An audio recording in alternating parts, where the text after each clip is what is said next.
Hello students, इसके पहले हम लोग ये जो टॉपिक पढ़े हैं वो related to that mathematical methods, measurement.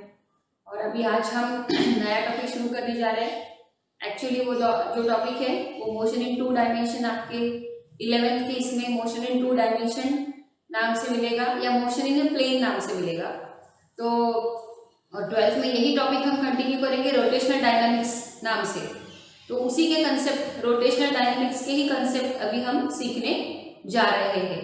तो रोटेशनल डायनामिक्स में we will have the kinematical problem also, depending on the kinematics उसके ऊपर के भी न्यूमेरिकल हमको रहेंगे। और उसके पहले बेसिक जो कंसेप्ट है वो अभी हम पढ़ने जा रहे हैं। तो देखो, सबसे पहले रोटेशनल डायनामिक्स में हम लोग कंसेप्ट पढ़ने जा रहे हैं सर्कुलर मोशन का। So what do we mean by circular motion? Let us define the definition. Circular motion यानी क्या होता है? अगर एक आधा पार्टिकल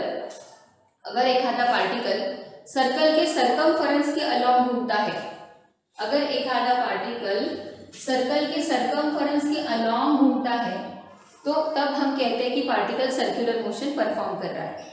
अगर एक आधा पार्टिकल सर्कल के सरकमफेरेंस के अलोंग घूमता है तब हम कहते हैं कि पार्टिकल सर्कुलर मोशन परफॉर्म कर रहा है। तो हम सर्कुलर मोशन को कैसे डिफाइन करेंगे? देखो definition, the motion of the particle along the circumference of the circle is called as circular motion. The motion of the particle along the circumference of the circle is called as circular motion. तो यहाँ पे definition देख सकते हो आप लोग, the motion of the particle along the circumference of the circle is called as circular motion. अब circular motion दो टाइप्स की होती है, uniform circular motion and non uniform circular motion. Non uniform circular motion यानी क्या होती है? Non uniform circular motion is that where the particle performs the circular motion with a constant speed. मतलब throughout the circular path उसकी speed constant रहेगी। उसकी speed यानी कौन? वेलोसिटी का मैग्नीट्यूड। जब तुम्हारा पार्टिकल यूनिफॉर्म सर्कुलर मोशन में घूमेगा तो उसके वेलोसिटी का मैग्नीट्यूड कांस्टेंट रहेगा। तो जैसे कि हमारे घड़ी के हैंड्स है, मतलब घड़ी के कांटे, the motion of the minute hand of a clock, the motion of the hour hand of a clock, the motion of second hand of a clock, all these are performing uniform circular motion. क्यों? क्योंकि जब ये घूमते हैं, when the hands of a clock are moving along the circumference of the circle, they will have the constant speed. They will have the constant speed throughout the circular path. उनकी speed change नहीं होने वाली है और इसीलिए वो example जो है हम उसको यूनिफॉर्म सर्कुलर मोशन में डालते हैं। दूसरा एग्जाम्पल, हमारी अर्थ जो है, the earth is revolving around the sun. जब हमारी अर्थ सन के सराउंडिंग में घूमती है तो उसको पूरा एक राउंड मारने के लिए 365 डेज हम कंसिडर करते हैं। तो एक्चुअली 365.25 डेज होते, but for the round off figure we are considering 365 days. So when the earth is revolving around the sun, so it takes 365 days to complete one revolution. So ये तभी possible है जब हमारी अर्थ की speed constant रहेगी, तो ही ऐसा होगा कि हर बार उसको उतना ही टाइम लगेगा।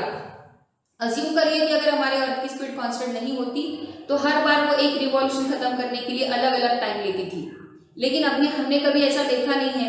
इसका मतलब अर्थ जो है वो सन के सराउंडिंग में जब घूमती है तो कांस्टेंट स्पीड के साथ घूमती है, कांस्टेंट स्पीड के साथ सर्कुलर मोशन परफॉर्म करती है, और इसलिए ये वाला एग्जाम्पल भी हम यूनिफॉर्म सर्कुलर मोशन में डालेंगे।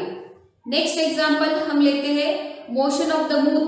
Motion of the moon revolving around the earth. Motion of the moon revolving around the earth. Moon earth के सराउंडिंग में रिवॉल्व करती है, तो मून भी अर्थ के सराउंडिंग में रिवॉल्व करते वक्त सेम टाइम लेता है, तो ये भी यूनिफॉर्म सर्कुलर मोशन है। ये भी यूनिफॉर्म सर्कुलर मोशन है। So these are all the examples of uniform circular motion. Rather than this, one more example we can have. Electron is revolving around the nucleus. Electron जब nucleus के surrounding में घूमता है तो उसकी भी motion uniform circular motion होती है, क्योंकि वो भी एक जब फिक्स्ड ऑर्बिट में घूमेगा तो उसकी स्पीड कांस्टेंट रहेगी। तो ये सभी एग्जाम्पल्स आते हैं यूनिफॉर्म सर्कुलर मोशन के। तो एक बार यूनिफॉर्म सर्कुलर मोशन की डेफिनेशन देख लो। देखेंगे definition, the motion of the particle along the circumference of the circle with constant linear speed. The motion of the particle along the circumference of the circle with a constant linear speed is called as uniform circular motion.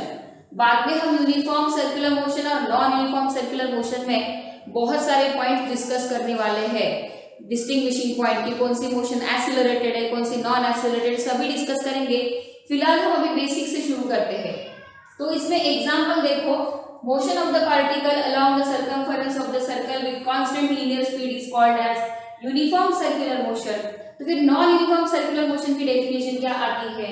Non uniform circular motion, the motion of the particle along the circumference of the circle with variable linear speed. Variable means changeable, मतलब speed constant नहीं है, बदलती जा रही है।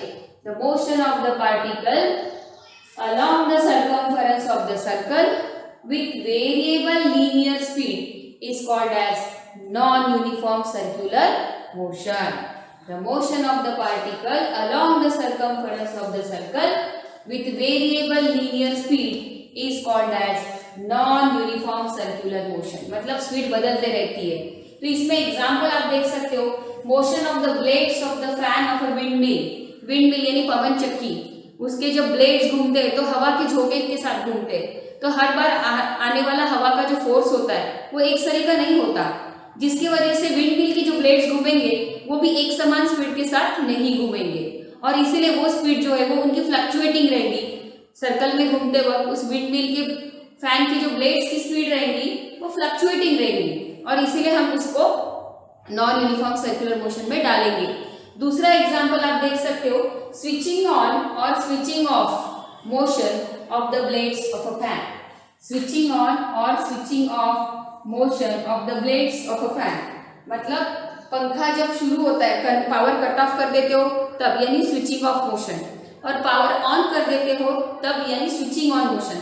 ये दोनों time तुम्हारे पंखे के ब्लेड की जो स्पीड होती है वो फ्लक्चुएटिंग होती है। जब आप पावर ऑन करते हो तो ब्लेड्स धीरे धीरे स्पीड को अक्वायर करते हैं, धीरे धीरे स्पीड बढ़ती है, और जब पावर कट ऑफ करते हो तो धीरे धीरे स्पीड डाउन होती है। तो ये जो स्पीड बढ़ना या डाउन होना, ये क्या है, इसमें उसकी स्पीड कांस्टेंट नहीं होती, तो डेफिनेटली ये नॉन यूनिफॉर्म सर्कुलर मोशन का एग्जांपल है। So this is what about the uniform and non uniform. उसके बाद हम लोग एक्सीलरेटेड मोशन और नॉन एक्सीलरेटेड मोशन के बारे में भी डिस्कस करेंगे। तो थोड़ा सा रिलेटेड टू दैट, एक बार इनको यूसीएम और नॉन यूसीएम को डिटेल में समझने के लिए, यूसीएम और नॉन यूसीएम को डिटेल में समझने के लिए हमें थोड़े कंसेप्ट सीखना पड़ेगा। जो सर्कुलर मोशन से रिलेटेड जो कंसेप्ट है वो अभी हम डिस्कस करेंगे। तो सबसे पहला कंसेप्ट है रेडियस वेक्टर। पहला कंसेप्ट है रेडियस वेक्टर। तो क्या है, देखो रेडियस वेक्टर का concept. You can see that in this figure a particle P, in this figure a particle P is performing circular motion. In this figure we can see that a particle P is performing circular motion. तो और ये जो है O, this is the center of the circle. ये जो O है, ये this is the center of the circle and this is the position of the particle P on the circumference of the circle. So हमने एक vector यहाँ पे draw किया है, जो वेक्टर सर्कल के सेंटर से लेके तो पार्टिकल की पोजीशन तक के है, सर्कल के सेंटर से लेके तो पार्टिकल की पोजीशन तक के। तो हम इसको कैसे बोलेंगे, a vector drawn from the centre of the circle, a vector drawn from the centre of the circle to the position of the particle, a vector drawn from the centre of the circle to the position of the particle on the circumference of the circle is called as radius vector. ऐसा vector जो कि circle के centre से लेके तो, ऐसा vector जो कि सर्कल के सेंटर से लेके तो पार्टिकल के पोजीशन तक के ड्रॉ किया गया है, जो कि पार्टिकल सर्कल के सर्कमफेरेंस पे है। A vector drawn from the centre of the circle to the position of the particle on the circumference of the circle is called as radius vector. Radius vector is also called as a position vector. तो इसका काम क्या होता है radius vector का? Radius vector का काम होता है पार्टिकल सर्कल के सर्कमफेरेंस पे जहां जहां जाएगा वहां वहां उस पार्टिकल की लोकेशन बताएगा, पोजीशन बताएगा। जैसे कि मेरा पार्टिकल अभी घूमते घूमते P से यहाँ पर आ गया, तो आपका रेडियस वेक्टर ऐसा आएगा। फिर आपका पार्टिकल अगर यहाँ पर आ गया तो आपका रेडियस वेक्टर ऐसा आएगा। अगर आपका पार्टिकल यहाँ आ जाता है तो आपका रेडियस वेक्टर ऐसा ड्रॉ करेंगे आप लोग। अगर आपका पार्टिकल यहाँ पर आ जाता है तो आप रेडियस वेक्टर ऐसे ड्रॉ करोगे, मतलब every time the radius vector will show you the position of the particle on the circumference of the circle and hence it is also called as a position vector. तो एक बार definition देख लेते हैं radius vector की। A vector drawn from the centre of the circle to the position of the particle. A vector drawn from the center of the circle to the position of the particle on the circumference of the circle is called as radius vector। ठीक है, उसके बाद हम अगला concept सीखने जा रहे हैं एंगुलर डिस्प्लेसमेंट। एंगुलर डिस्प्लेसमेंट क्या होता है, तो ध्यान से सुनिए। इनिशियली हमारा पार्टिकल, देखो इनिशियली हमारा पार्टिकल पोजीशन P पे था। सब लोग ध्यान दो फिगर की तरफ। इनिशियली हमारा पार्टिकल पोजीशन P पे था। अब कुछ देर बाद हमारा पार्टिकल आगे बढ़ेगा क्योंकि वो तो सर्कुलर मोशन परफॉर्म कर रहा है। तो कुछ देर हमारा पार्टिकल, कुछ देर बाद हमारा पार्टिकल आगे बढ़ेगा और सपोज यहाँ पे आ गया P डैश पोजीशन पे।